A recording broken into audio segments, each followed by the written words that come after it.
Pittsburgh.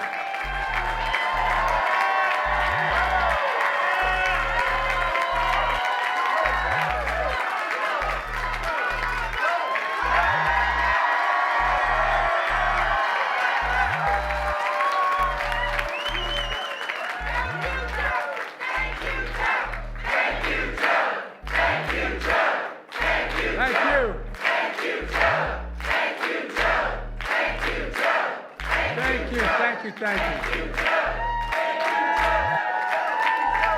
Well, I've celebrated many Labor Days in Pittsburgh. And it's always good to be back with so many great friends. Many of whom flew with me on Air Force One today represent the unit that's been with me since the beginning of my career. Dave's not that old, but since I was a 29-year-old kid. I want to thank Liz Schuler, the AFL-CIO, and Kenny at the IBEW for that strong endorsement. By the way, we have an expression in Delaware. IBEW, when I ran for president, they're the ones that brung me to the dance starting off. Not a joke. And Dave McCall, the Steelworkers.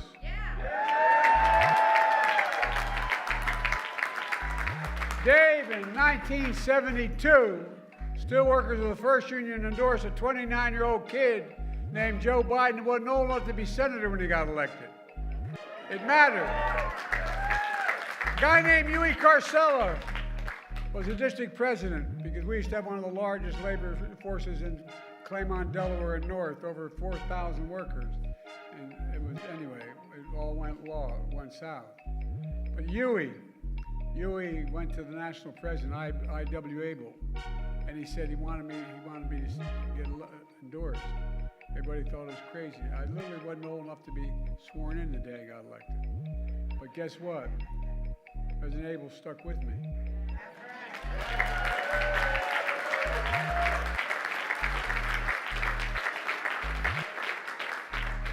And they got stuck with me for the rest of my career. Eric Dean of the Ironworkers, Tim Driscoll of Bricklayers, April Bell of the SEIU, Lee Saunders of AFSCME, and a great friend. Where are you, Lee? And Jimmy Williams of the Painters, Allied Trades, and his dad. His dad is a really good man. Mike Coleman, a sheet metal worker. We also got some of the best elected officials in America. Governor Josh Shapiro is doing an incredible job. The great Lieutenant Governor Austin Davis. And one of America's best words, Ed Gainey. Ed, you're doing a hell of a job. And Sarah D'Amato, county executive. I think it's the hardest job in American politics. Everybody knows where you live and they think you can solve all the problems. You don't have enough money. But I tell you one thing, I'm the first president ever. I used to be a county official when I was 26 years old, and it always bothered me that the federal government would send money to the state to be distributed to the county. What the hell is the state going to send it to the county for? All the state reps need the money. But guess what? Under my administration, it goes straight to the county.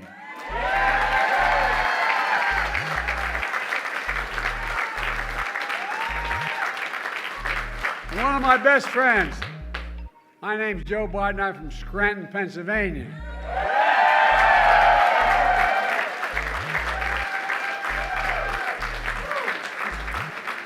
Bobby Casey's been a great friend. His dad was a great friend as well. And by the way, we grew up 3 blocks from one another. 3 blocks. And they still worry about us by showing up. And guess what? I was on North Washington Avenue. He was in Adams. Guess what? They renamed North Washington Avenue down where I live, Biden Way. Worth the effort.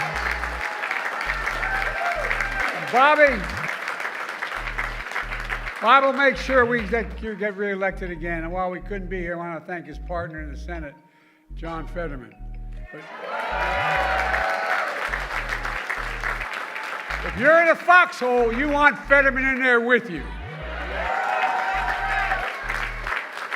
He couldn't be here today, but guess what? He sent the best part of the family, Giselle. She's here.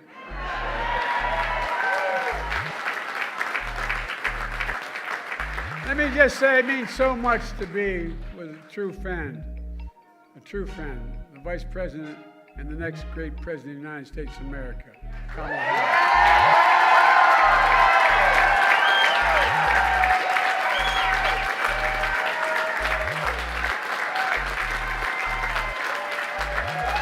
Look, folks, I come from two neighborhoods where it's not hard to say the word union. But you know what? The fact of the matter is, an awful lot of politicians have a trouble saying union. They got working people. Guess what? I'm not one of them, neither is Kamala. We know the simple truth. Wall Street did not build America. The middle class built America, and unions built the middle class. That's a fact. By the way, that is not a slogan, that's a fact. I asked the Treasury Department to do a study, and it shows that when unions do well, all workers in America do better. That's a fact. That's a fact.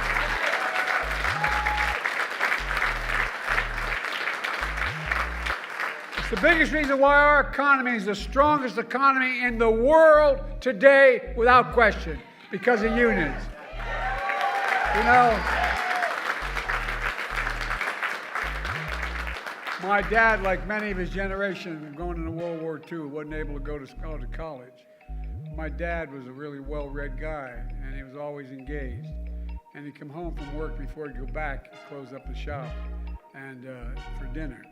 And the dinner was a place where we had discussions and incidentally ate. You know, my dad taught me. My dad would say this all the time. Remember, Joey, a job, and I give you my word to this, a job is about a lot more than a paycheck. It's about your dignity. It's about the community. It's about your place in the community. And it's about being able to look your kid in the eye and say, honey, it's going to be okay, and mean it. Well, that's why.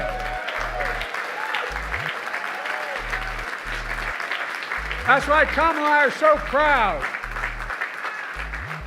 So proud of the greatest job creation record of any president in a single term in American history.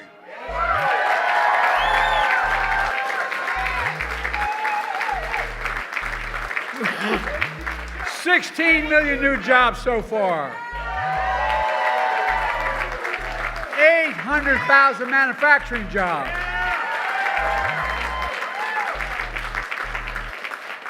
Eight years ago, how many times did you hear about we can no longer be the manufacturing capital of the world? Where the hell is that written? We are the greatest manufacturing city, county in the world, state in the world, city in the world. We're going to remain that way. Now, I'll tell you something. Kamala and I are damn proud that we protected the pensions of over 1 million workers and retirees.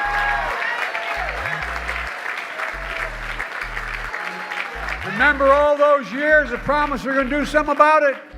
Well, damn it, we finally did with the Butch-Lewis Act. Over 52,000 workers and retirees across Pennsylvania alone are benefiting from that. Not only did we restore the full amount, we got them their back pay as well. We made them whole again. As I once said to Barack, that's a big deal. Yeah, that's a long story. Just heard Liz and Kenny describe another big deal. Union workers are rebuilding the American infrastructure and building new factories here in America. They told me we couldn't get anything done in infrastructure. $1.2 trillion we got done. Remember Trump, for 4 years, promised every month Infrastructure Week. For 4 years he promised that. He didn't build a damn thing. Nothing. I mean, not nothing. But thanks to our infrastructure law, Pennsylvania so far has received $17 billion. $17 billion. Over 2,000 projects, from clean water to affordable high-speed internet for every Pennsylvanian.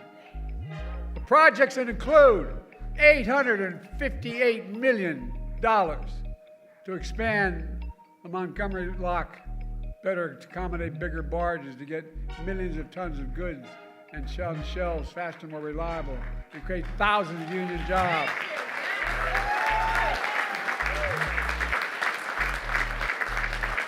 I was working on the Great Lakes, and I got a call from Senator Casey. He's been no bigger champion than Casey for this. You know what I call him? I call him the Casey Locks. Not Goldilocks, the Casey Locks.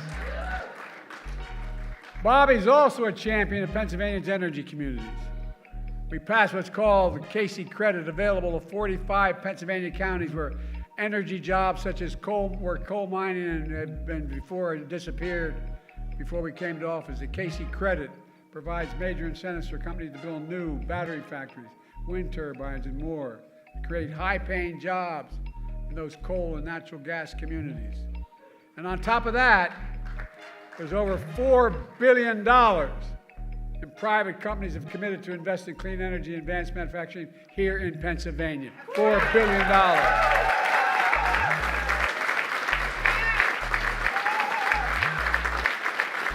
And guess what? With your support, I signed an executive order to make sure large federal construction projects all use project labor agreements.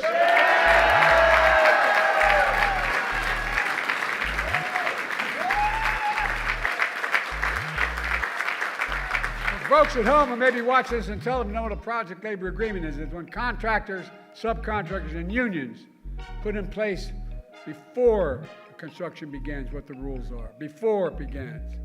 These agreements make sure construction is top-notch, on time, on task, and by the way, on budget.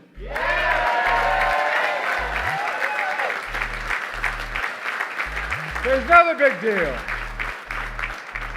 Buy American. That's been the law since 1930. I got to admit, I've been around, I'm only 40, but I've been around a long time. But I, quite frankly, until 10 years ago, wasn't aware. You know, back in the 30s, when they were trying to make sure unions could organize and business couldn't interfere, the law was passed that said every penny the president gets from the Senate, the House, and Congress to spend on a project, he should hire an American worker and use an American product. But past administration, seriously, past administration, including my predecessor, failed to buy America. They shipped jobs overseas where labor was cheaper and brought home the product that was more expensive. But not anymore. Federal projects build American roads, bridges, highways, and they'll be made with American products by American workers. That's why. That's why we're creating all these. I'm serious. It's simple and basic. That's why we're creating so many good-paying jobs. In fact, we're requiring those kinds of projects to pay Davis-Bacon prevailing wages so they're jobs that can raise a family on.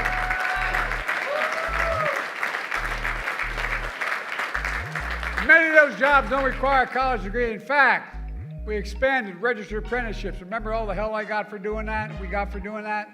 Well, guess what? Resulted in hiring over 1 million apprentices since we came to office. And lots of folks don't realize getting an apprenticeship is like getting a college degree. Why? You have to train for 4 or 5 years to get that, and some of the best workers in the world are right where we are.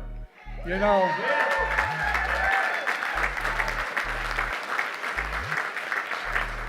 When you're in Pittsburgh, you're standing with steel workers. Let's be clear. I believe in American steel companies. American-owned and operated steel companies.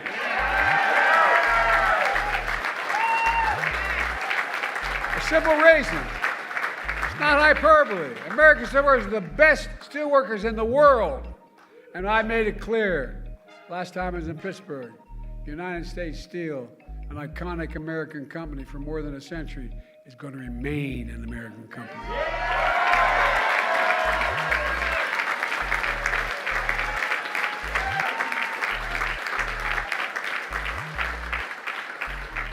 remember as a young senator why the National Labor Relations Board was sometimes so anti-labor.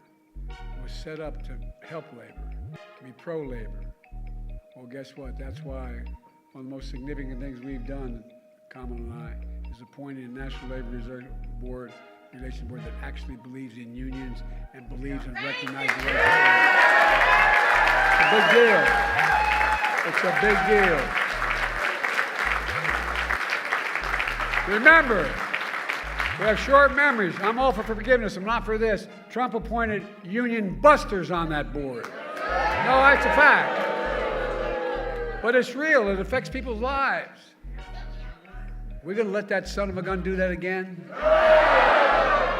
Folks, we made a lot of progress, and Kamala and I are going to build on that progress, and she's going to build on it. I'll be on the sidelines, but I'll do everything I can to help. But look, I'm not joking when I say, this is not a joke. When I said this when I was running in 2020, a lot of people didn't believe me. You did, but didn't believe me. It's all at risk because of Donald Trump, literally. With a stroke of the pen, he can get rid of a lot of this. And do you think this guy gives a damn about your pensions? No, I'm serious. Do you think he loses even an instant of sleep over it? Do you think he cares about all the work you do every day and how hard it is? No. Do you think he cares about good paying jobs for hard-working people who built this economy? No. Hell. He regards picket lines. He'd rather cross one than walk one. But I have no problem walking the picket line. Never have, neither, nor does Kamala.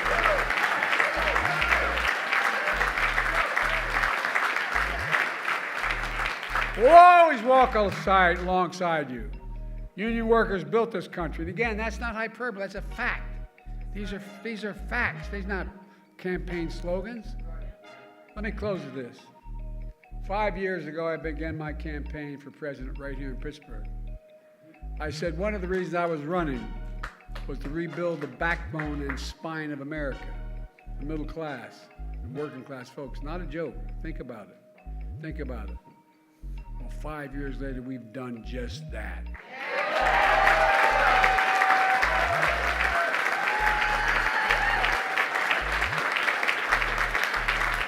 I'm back in Pittsburgh on Labor Day again with a simple message. As we look at this election, I spent my whole career believing in unions. I'm not joking when I say that. I'm honored to be considered the most pro-union president ever.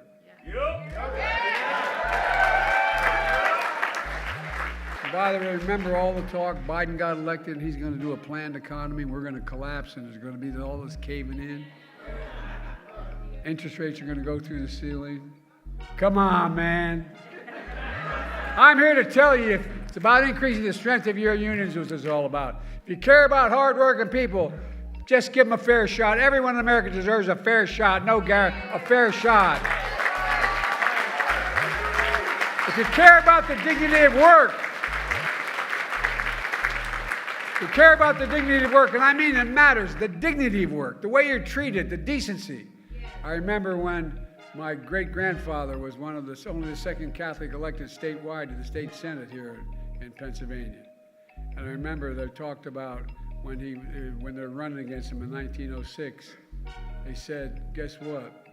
They said, he's a Molly Maguire. You know what a Molly Maguire was? Well, those of you who don't, a Molly Maguire, back in the old days, when we Irish and the Catholics came, and then the Poles and others that were Catholic, when they came to the United States of America in the beginning of the 1840s, in the late 1840s, they made their way down into Pennsylvania, a lot of them, and there's a tier in the coal mines. Those guys who got there last ended up being the last people in the coal mines. But a lot of the English owned the coal mines. And what they did was they'd really beat the hell out of the mostly Catholic population that was in the mines. Not a joke, not a joke. But there was a group that called the Molly Maguires. And the Molly Maguires, if they find out the foreman who was taking advantage of an individual, and they'd literally kill him. Not a joke. And they'd bring his body up and put him on the doorstep of his family. Kind of crude. But I got to admit, they accused my great-grandfather of being a model where he wasn't. But we were so damn disappointed. No, that's a joke. That's a joke. Look, it's about the dignity of work. It's about how you're treated. And when I met with the IBW, I started off this last campaign first. I said, there's two things I'm asking of me. And I said, two things I'm asking of you. One, you've got to open up your unions to more women. Not a joke. And two, to more minorities. You've done both that. And guess what? Instead of having support of 30% of the American leaders, now we're 65% of the American leaders support the American union movement.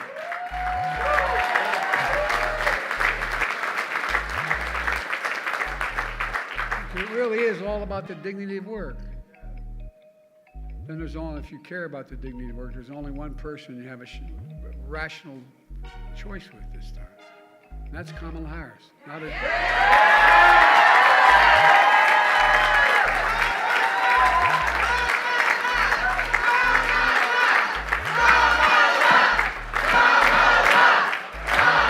Let me tell you about this woman.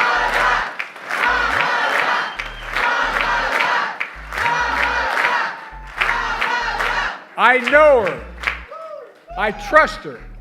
Not a joke. I trust her. Number two, the first decision I made to nominate his nominee in 2020 was selecting her as my vice president. And by the way, it was the single best decision I made as President of the United States of America.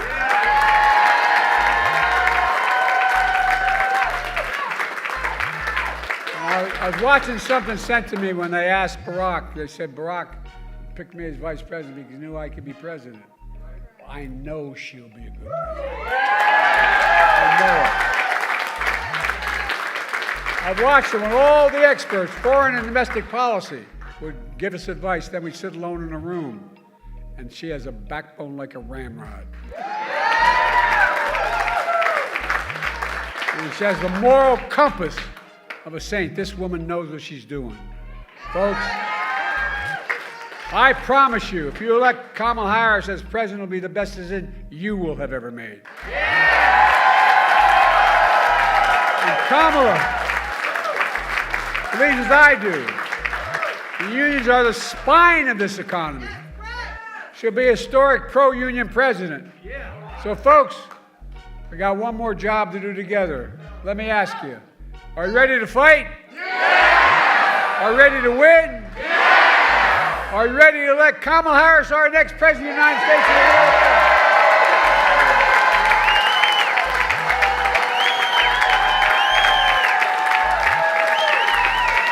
And in the process, are you ready to make Donald Trump a loser again?